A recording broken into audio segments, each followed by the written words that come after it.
માર્ગ અને મકાન વિભાગ ગુજરાત રાજ્યના કાર્યક્ષેત્રમાં આવતો ધારી ઉના સ્ટેટ હાઈવે પર વન વિભાગના ચેકિંગ ટિમ્બરવાન નાકાથી લઈ તુલસીશ્યામ સુધી રોડની બંને સાઈડમાં આવેલા વૃક્ષોને દૂર કરવા માટે લોકમાંગણી ઉઠી છે। ધારીથી માત્ર 43 કિલોમીટરના અંતરે સુપ્રસિદ્ધ તુલસીશ્યામ યાત્રાધામ આવેલ છે। અનેક લોકોની આસ્થા ભગવાન શ્યામ સાથે જોડાયેલ છે અને લોકો અહીં નિરંતર આવે છે।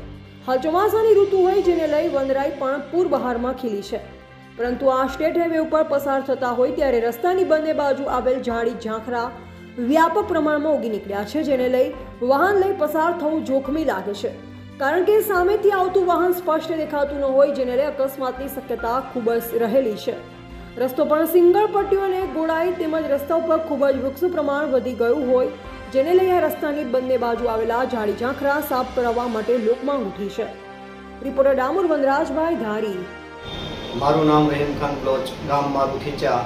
ખાસ કરીને ધારીથી તુલસીશ્યામ જવા માટેનો રસ્તો છે, ઝાડીઓ ઝાકડાઓથી ને રી વેપરાઈ ગયો છે, જે એક્સિડન્ટ કે અકસ્માત ન થાય તે માટે એને તાત્કાલિક સાફ કરવા અમારી નમ્ર વિનંતી। મારું નામ પ્રદીપ પંડ્યા છે।